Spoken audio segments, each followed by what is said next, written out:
Gawa ako ng sweet and spicy na dilis. Daing na dilis. Yan, nagpapakulo ako ng mantika, madaming mantika.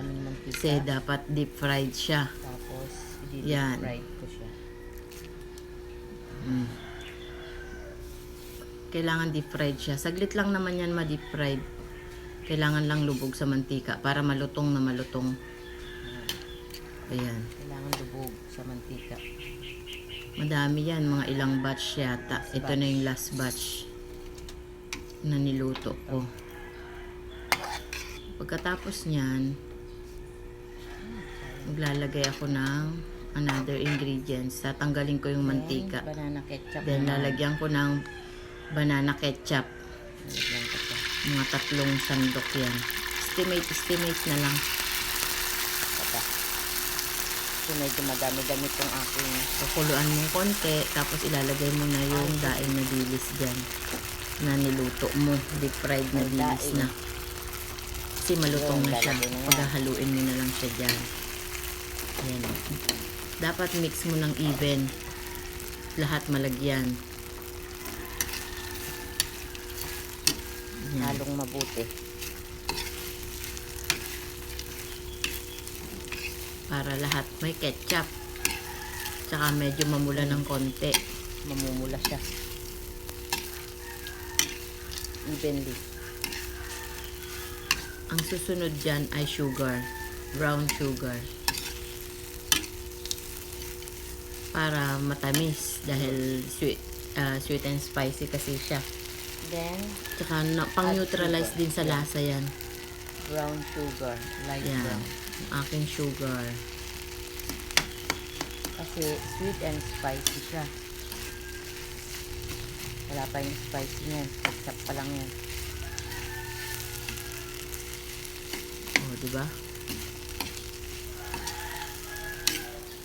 Halong maigi yan dapat. Para matamis na siya.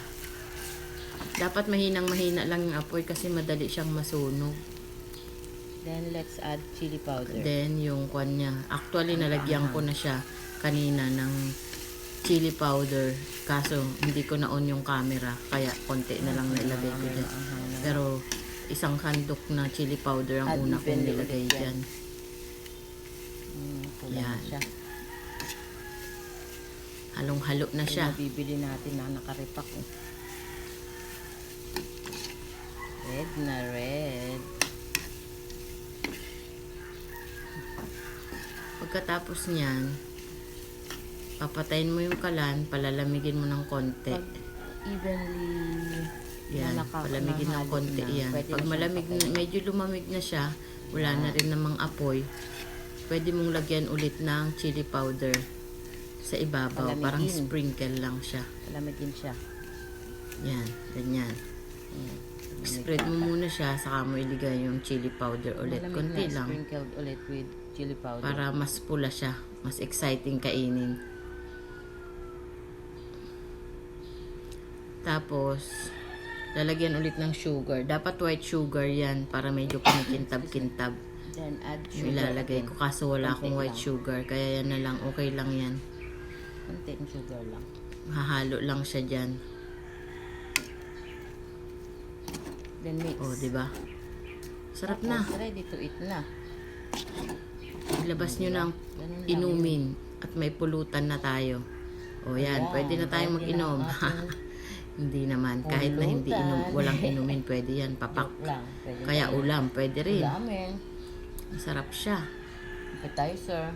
Masarap. O, diba? Super. Hindi siya maalat. Kasi, gawa to ng auntie ko.